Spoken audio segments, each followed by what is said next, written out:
ये आपका यो प्रश्न है उस भाई का कि भाई ताराचंद का और करो। हाँ, ताराचंद का। ताराचंद हमने वैसे बता तो रखा है कि तारा चंद नाम जीव का है, क्योंकि जीव भी ब्रह्म से बिछड़ा है और तारे भी सूर्य भगवान से बिछड़े। हाँ, अलग एक सूर्य का ही हिस्सा है। ऐसा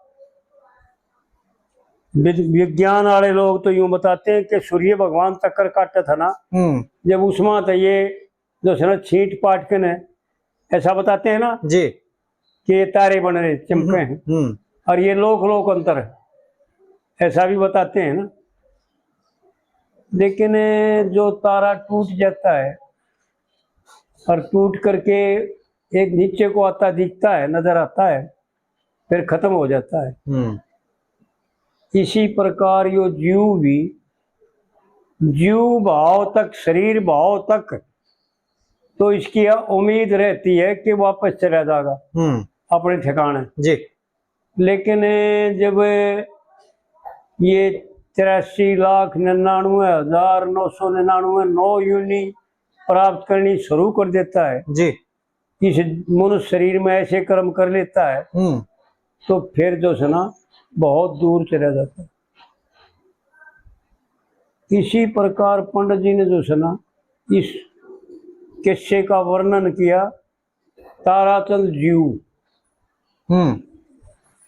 और उसके घरवाली दयावती। जी। विचार करे भाई, दया यानी करे और बदले में कुछ नहीं ले, उसको कहते हैं दयावती जी। केवल उपकार करे, उसका कल्याण करे और बदले में कुछ नहीं चाहिए जी। कोई दूसरी इच्छा नहीं, स्वार्थ अपना नहीं, केवल जीव का कल्याण करने के लिए ही एक भगवान की शरत नाम है, बुद्धि नाम का एक पुर्जा रचा है। क्योंकि भाई अगर इसका साथ कर लेगा तो इसका कल्याण हो जाएगा। हाँ जी। और फिर जैसे राधा जो है ना केवल वृंदावन में तो राधा का जिक्र सारा है और जब मथुरा में चले जाते हैं भगवान वृंदावन छोड़ करके जी, गोकुल छोड़ करके तो आगे राधा का कोई जिक्र नहीं। हाँ जी। इसी प्रकार इस शरीर में यह बुद्धि राधा है।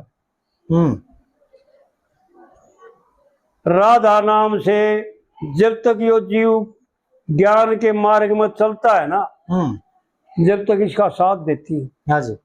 और जब अपने स्वरूप का यो ज्ञान प्राप्त कर लेता है ना अगाड़ी में चल करके राधा नाम का कोई जिक्र नहीं है। हाँ जी। इसी प्रकार बुद्धि भी खत्म हो जाती है जी। अंतःकरण ही नहीं रहता। अंतःकरण के चारों भाग नष्ट हो जाते हैं, केवल एक अहंकार रह जाता है। हाँ जी। और वो सत्य अहंकार यानी मैं भाव। जी जी। वो अहम ब्रह्मस्मि, मैं ब्रह्म हूँ, ये भाव रह जाता है और सारे आडंबर खत्म हो जाते हैं, ये संसार भी खत्म हो जाता है। हाँ जी। पहले कर्म खत्म होते हैं। भगवान ने गीता में 2 निष्ठा बताई जी।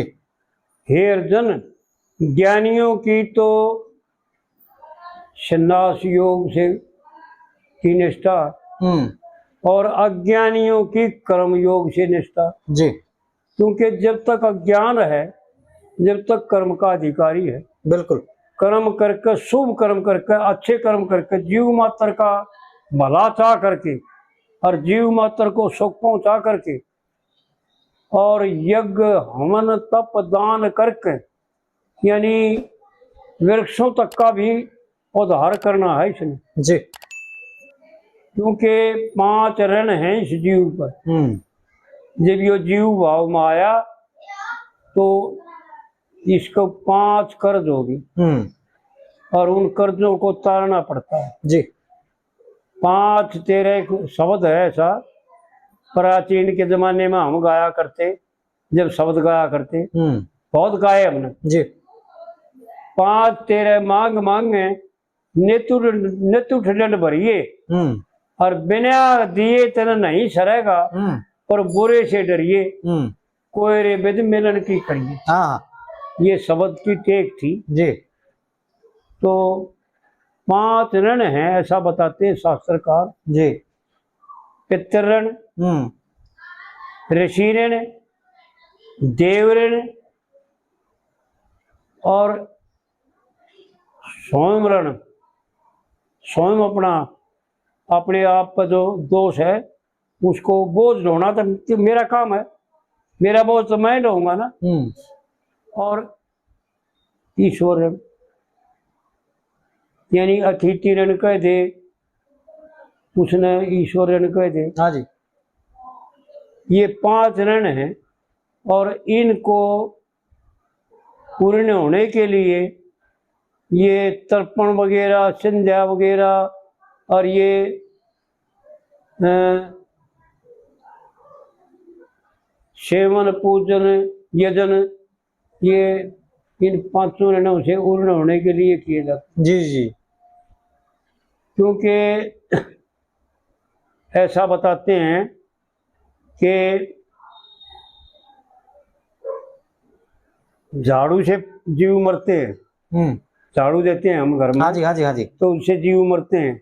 खेत में जो अनाज पैदा होता है उससे जीव मरते हैं, वो आबाई करते हैं, जब लड़ावा लड़ाई करते हैं, काटते हैं हरगाते हैं, जब जीव मरते हैं। हाँ जी। और पैरों से जीव मरते हैं। हाँ जी। जब जमीन बचाना हम मरना है तो जीव होते हैं वो मर जाते हैं। हाँ जी। और बहुत तो मैंने देखे नहीं ऊपर मुंह उठा के चालू तले में देखते हैं कौन। हाँ उनका मतलब कौन है जी? चाहे कितने पांटे को उनका कोई मतलब नहीं तले में देख कर चलना चाहिए। और तीसरा जो आटा पीसती है वो चक्की मारती है जीवों को। हाँ जी। और चौथा जो पानी पीने का मटका रखा जाता है वहां जीव मरते हैं। और चूल्हे में जहाँ रोटी पकाई जाती है चाहे गैस हो, हाँ जी, ये गैस से भी जीव मरते हैं। बहुत जीव सूक्ष्म हैं जो मर जाते हैं। हाँ जी हाँ जी। तो वो 5 पाप से पूर्ण होने के लिए बलि विश्वदेव यज्ञ कहा है और वो ब्राह्मणों से होता है। वैसे तो रोज करना चाहिए गृहस्थी ने, हाँ जी हाँ जी, पर यज्ञ ब्राह्मणों से ही होता है। ये होता है 5 ऋणों से पूर्ण तो हो जाए जी, लेकिन इनमें 4 ऋणों से तो पूर्ण हो जाता है। लेकिन स्वयं का जो ऋण है ना वो ईश्वर की पूजा से ही पूर्ण होता है जी। और वो ब्राह्मण के द्वारा यज्ञ करवा जाए ना, सबका अधिकार नहीं है उसमें यज्ञ में, क्योंकि सब न मंत्र वेद धारण ना कर सकते। हाँ जी हाँ जी हाँ, वो ब्राह्मण ही धारण कर सकते हैं। जी जी। तो उसके द्वारा जो यज्ञ करवाए जाना उससे जो है ना जीव मात्र का कल्याण होगा और उस ईश्वर ऋण से सोम के ऋण से अपने पूर्ण हो जाए जी। तो इस प्रकार से जो है ना ये दयावती और दयावती का जो पुत्र उत्पन्न होगा विचार करें भाई कि वह ये बात आ जाएगी, प्रसंग आ जाएगा कि ज्ञान बुद्धि में हो सके। हाँ। और चंद्र गुप्त यानी गुप्त प्रकाश, भीतर का प्रकाश। जी जी जी। और प्रकाश नाम ज्ञान का है। और उस प्रकाश की बहू उसका संगनी यानी ये था उसका नाम धर्ममाल के, धर्म की मालिक। हाँ जी। क्या बात है पंडित जी की। जी। देखो भाई ये थे कि ना थे, कुछ लोग तो ऐसा भी कहते हैं कि दिल्ली में कोई तारा तो नहीं था। हाँ, किस्सा तो नहीं वो पता हूँ, काल्पनिक बना रखा है, कल्पित कर किस्सा। जी जी जी। लेकिन क्योंकि ऐसी रचना करने के लिए जीव को समझाने के लिए ये सारी कल्पना कही जाती है। और कल्पना में जो नाम रखे हैं ना, वो नहीं देखो सत्य है कि नहीं जी। अगर नाम सत्य है तो फिर कल्पित थोड़े है। ये तो बुद्धि की पहुंच है, ज्ञान की निष्ठा है, पराकाष्ठा है।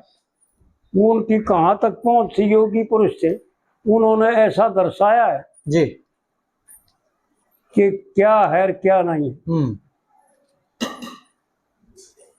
इसके द्वारा एक कविता बनाई पंडित जी ने शुरू में, बहुत गजब की पंडित जी ने शुरुआत करी इस कविता तारातंत्र के खिस्से में। मन को दोनों जगह दिखाया, जैसे शास्त्रकारों ने भी मन को दो जगह दिखाया। कल्याण का हेतु भी मन है जी, और पाप का हेतु भी, जन्म मरण का हेतु भी मन है जी।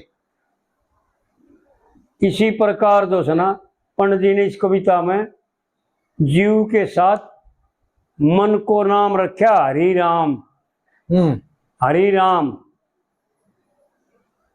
और हरि राम एक कविता में कहे अपने घराड़ी से शुरुआत करते हैं एक खिस्से की जी। समझ लेंगे भाई कि भाई यो तारातंत्र का खिस्सा क्यों बना पंडित जी। जी जी जी। मचा से जगत में शोर, हाँ जी। सेठानी उस तारातंत्र के नाम का। जी। क्या बात कही है पंडित जी ने, देखो विचार करके। यानी यह दूसरी तीसरी कविता है तारातंत्र के खिस्से की। जी। ऐसा है मेरे ख्याल में, दूसरी तीसरी कविता है। मचा से जगत में शोर, सेठानी उस तारातंत्र के नाम का। जी।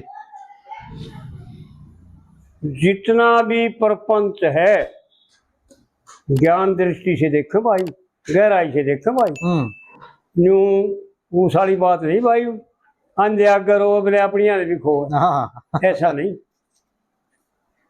जितनी भी प्रपंच फैला हुआ है, जितने दुख सुख जो भी बंद मोक्ष, सारा जीव का है। जीव से बाहर कुछ भी नहीं जी। और पंडित जी ने शुरुआत करी, मचा से सेठानी शोर, मचा से जगत में शोर, सेठानी उस तारातंत्र के नाम का। जी। और फिर मन कैसे हरि राम कहे, देख कितने कदम की बात कही। हम भी इस दुनिया में रहे ऐसे, और दुख सुख की सब बात से ऐसे। जी जी जी। मने भी बहुत कैसे ठग चोर। क्या बात है, खुला। यानी विचार करे भाई कि शुरुआत की रचना में ही जीव और मन का अलग अलग से जो निर्णय कर दिया। मने भी बहुत कैसे ठग चोर। हाँ जी। भाई खा लो लूट के माल हराम का। हाँ, लूट कर खा लो माल गुलाम का। हाँ, लूट के खा लो माल गुलाम का। जी। मचा सा जगत में शोर, सेठानी उस तारातंत्र के नाम का। जी। और फिर दूसरी कड़ी में यूं बताता है, हरि राम अपनी यानी मन को प्रत्यक्ष कर दिखाता है। हाँ जी, हाँ जी। पंडित जी मन क्या है इस कविता में प्रत्यक्ष दिखाता है। मेरे ना घाटा माया धन का, मेरे ना धन माया की कमी। हाँ, मेरे ना धन माया की कमी, और मन एक बात की गमी। मन कहते सुने आदमी और, कहते सुने आदमी और, भाई यो हरि नाम नहीं किसे काम का। जी। यानी दूसरी कली में पंडित जी ने यूं दिखा दिया कि वो मन से सब डरे हैं। और कविता में यूं दिखा दिया भाई वो किसी काम का नहीं है। क्योंकि व्यवहार का दिखावा है। अगाड़ी में चल करके इसी खिस्से में जब मन को मनसा सेठ बता होगा जी, जब इसका सहायक बना देगा, इसके कल्याण का वो है साथी है जी। बहुत गजब की बातें, इसलिए इसके 4 भाग बना रखे हैं, क्योंकि चारों आश्रम हैं और 4 ही जीव के हिस्से हैं और 4 ही जीव के स्वरूप हैं, सत, चित्त और आनंद में। और जीव, जीव से सत और चित्त, चेतन और आनंद होना। इसी प्रकार जो है ना, फिर तीसरी कली में बताता है जी, या दूसरी कली कर दी ना, दूसरी होली जी। मैं पूरी अपनी पूरी करूं लाग में। अपनी पूरी करूं लाग में जी। और दिल के धोऊं कति दाग में, और ऊत के करया से भाग ने जोर, न्यू मन मोह लिया मुल्क तमाम का। जी। कितना, यानी कविता नहीं है, विचार करके देखें। इस कविता के द्वारा पंडित जी ने मन के स्वरूप को प्रत्यक्ष दिखा रहे जी। अपनी पूरी करो लाग में, लाग ने, पूरी करो लाग ने जी। और दिल के धोखे कति दाग ने, जी। ऊत के करया से भाग ने जोर, जी। न्यू मन मोह लिया मुल्क तमाम, मुल्क तमाम, जगत तमाम का, मुल्क तमाम का, मुल्क तमाम का। विचार करें, यो जीव सब पर सवार है। हाँ जी। यो मन सब जीवों पर सवार है। हाँ जी, हाँ जी। कोई बच्चा नहीं माई का लाल, पशु से लेकर चिट्टी से लेकर के हाथी पर्यंत सबकी दुर्गति कर रखी जी। जब तक यो मन रहेगा, हरि राम रहेगा, जब तक इस जीव की प्राण माटी रखे जी। और इसने तिशाई का तिशाया रखेगा और जोड़ का जोड़, कुआ कुआ भटकाता फिर जाएगा और तिश मिट नहीं सकती। हाँ जी। विचार करके देखो भाई जी। भाई, हम असत तो नहीं कह रहे, गहराई तो देखो भाई। जी जी।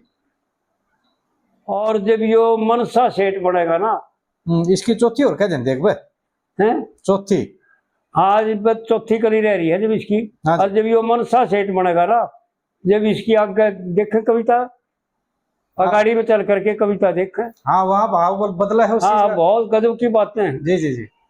बहुत गजब की बातें बता रखी। चौथी कली में यूं बतावे है पंडित जी,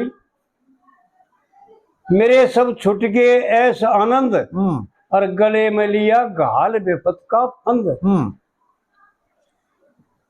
और लक्ष्मी चंद पकड़े सही सत की डोर, जी। जब दखे रास्ता मिलेगा स्वर्ग के धाम का। पंडित जी ने इस आखिरी उपसिंगार की कड़ी में जो है ना जी, यो बता दिया कि भाई देख, काम तो तेरा बनेगा, आनंदमय तो होना चाहो ना जी, तो यो से अगर प्रेम में मगन होना चाहता है, निडर होना चाहता है, किसी गमों से दूर होना चाहता है, तो यो मारेंगे। मेरे सब छुट गए ऐसा आनंद जी, और गले में लिया घाल विपत का फंद। यो संसार के जितने भी आडंबर हैं, ये जितने भी प्यार प्रेम जिनको हम कहते हैं ना, कहन मात्र के हैं, नहीं तो सब ठगी है। हाँ। और सब लुट आप रहा है हो जी। गजब की बातें बता रखी पंडित जी ने। एक कविता करावा गया, समय तो थोड़ा रह गया पर फिर भी कोशिश करांगे। जी जी जी। और तारा चंद्र चलावांगे। हाँ हाँ हाँ। मेरे सब छुट गए ऐसा आनंद, और गले में लिया घाल विपत का फंद, जी।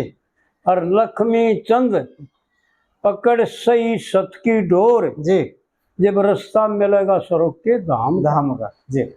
मचा से जगत में शोर, सेठानी उस तारा चंद के नाम का। इस चौथी कली में पंडित जी ने उपसंहार करके और यूं बता दिया, देख भाई सुखी होना चाहता था आ गया, सत्य पे चलेगा।